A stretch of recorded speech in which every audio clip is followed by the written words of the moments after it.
Good to see you all. I have a few announcements off the top today. On April 14th, President Trump will welcome President Bukele of El Salvador for an official working visit here at the White House.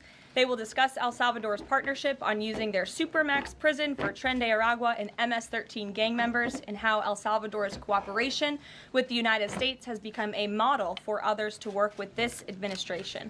On April 17th, President Trump will welcome Prime Minister Giorgia Meloni of Italy for an official working visit at the White House as well. The president's thoughts also remain with the families and communities experiencing devastating loss from the severe storms and flooding affected several states across the central U.S. President Trump approved emergency declarations for Arkansas, Kentucky, and Tennessee, allowing FEMA to provide federal assistance like equipment and resources to support state and local emergency response officials who are leading this response on the ground. Last night, the Supreme Court delivered a massive legal victory to the Trump administration and allowed us to continue removing foreign terrorist invaders under the Alien Enemies Act. This was a smackdown to a rogue left-wing, low-level district court judge who have relentlessly tried to stop President Trump from using his core constitutional powers as head of the executive branch and as commander-in-chief.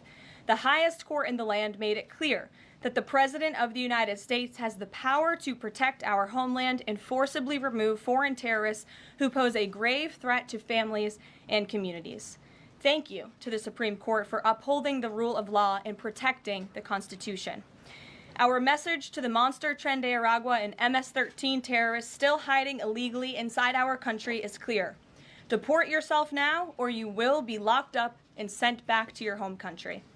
On another matter, the historic Liberation Day announcement last week by President Trump made it very clear that the era of American economic surrender is over.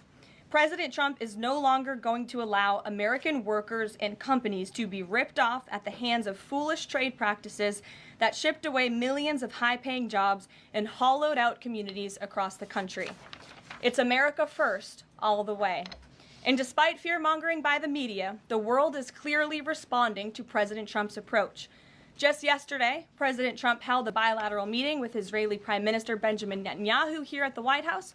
The Prime Minister pledged to immediately eliminate America's trade deficit with Israel and remove their trade barriers. Israel's proactive approach should serve as a model for the rest of the world. Also yesterday, the President spoke with Japan's Prime Minister, who wants to negotiate as well. The President also spoke to the acting president of South Korea this morning. He has tasked Secretary Bessent and U.S. Trade Representative Jamieson Greer to lead these talks.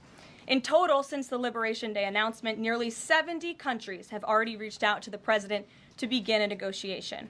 Countries are falling over themselves to reform their unfair trade practices and free open their markets to our country. Why? Because these countries greatly respect President Trump in the sheer power of the American market. These countries realize they've gotten filthy rich over the past few decades by imposing substantial tariffs on American-made products and ridiculous non-monetary barriers to block out American industry. The jig is up. Past American presidents sat by and let this happen, but President Trump stood up for our country, and he is saying no more. The President's message has been simple and consistent from the beginning.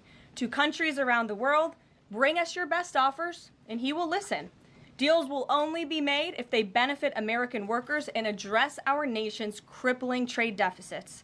America does not need other countries as much as other countries need us, and President Trump knows this. He's going to use the leverage of our markets and our country to the advantage of the people he was sworn in to represent.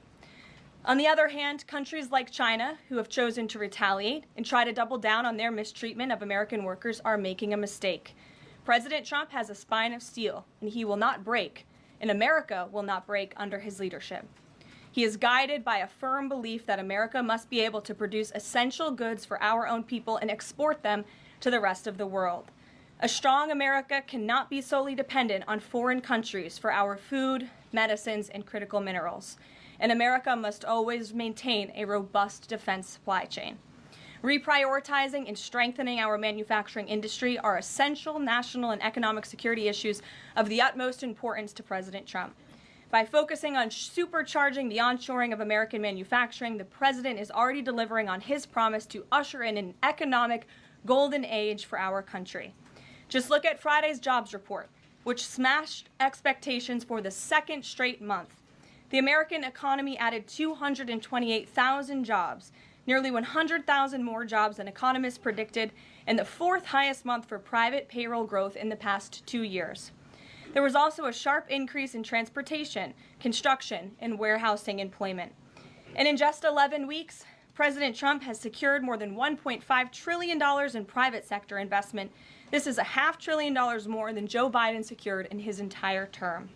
This record-breaking private sector investment will create roughly 350,000 American jobs and counting. If you add up all of the investment pledges from foreign governments, President Trump has secured an incredible $5 trillion in total investments already. In the months ahead, President Trump's pro-growth economic agenda will be fully realized. The largest deregulatory effort in American history is underway. Unnecessary, burdensome, costly red tape is being eliminated by this entire federal government every day, driving down costs and massively boosting small businesses. So far, President Trump's deregulation effort has already saved Americans more than $180 billion, equivalent to $2,100 per family of 4. The president's drill baby drill energy agenda, which he will discuss later this evening in the East Room, is capitalizing on the abundance of natural resources under our feet to generate more affordable electricity, cheap gas, and quality new jobs. All of this will combine to end the Biden-imposed cost of living crisis that's absolutely crushed American families. Under President Trump, the American energy industry will lead the globe over the next century, delivering lower prices and significantly strengthening our country's economic position. At the president's direction, Republicans in Congress are working quickly to pass one big, beautiful bill, which will also include the largest tax cut in American history. As President Trump has said, the House must pass this budget resolution quickly.